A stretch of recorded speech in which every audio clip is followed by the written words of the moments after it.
Baik, film moluska atau hewan lunak ini memiliki beberapa ciri-ciri, yakni yang pertama, punya alat pencernaan sempurna, mulai dari mulut, dengan radula atau lidah, hingga anus terbuka di bagian rongga mantel, di mana radula ini berfungsi untuk menggerus atau mengunyah makanannya, meskipun radula ini hanya ada di bagian bawah mulutnya.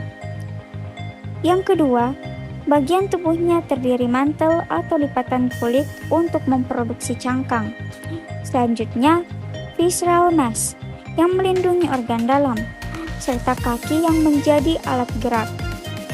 Yang ketiga, sistem pernapasannya menggunakan insang, paru-paru, mantel atau bagian epidermis. Yang keempat, memiliki tubuh lunak dan tidak beruas atau berbuku-buku. Yang kelima, tidak memiliki tulang belakang atau yang biasa disebut dengan invertebrata.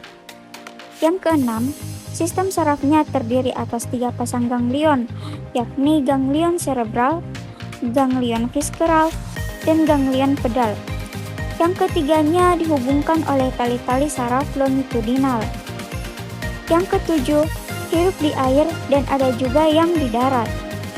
Yang kedelapan, organ ekskresi yang dimiliki berupa nephridium atau nephridia yang bekerja mirip ginjal pada hewan vertebrata.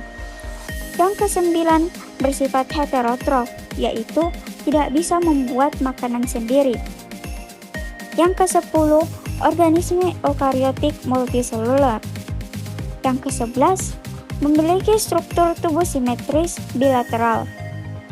Yang kedua belas, melakukan perkembangbiakan secara seksual. Yang ke-13, ukuran dan bentuknya bervariasi. Dan yang terakhir, film moluska atau hewan lunak ini termasuk ke dalam triploblastik selamata. Nah, contoh dari F moluska hewan lunak ini seperti unio, kerang air tawar, helix, siput taman, limax, siput, turbinella, sanka, loliga, cumi-cumi, dan terakhir gurita.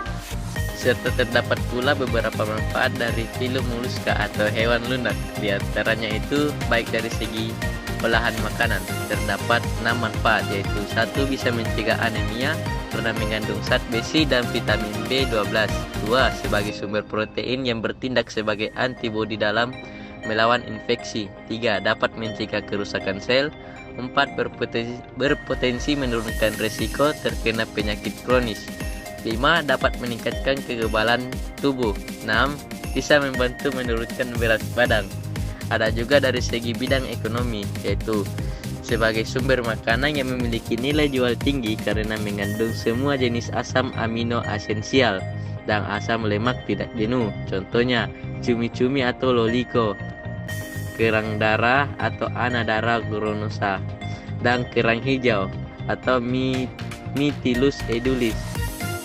Dari segi bidang perikanan, sebagai predator atau pemangsa, pemakan detritus, pemakan bangkai, dan parasit di dalam sistem perairan.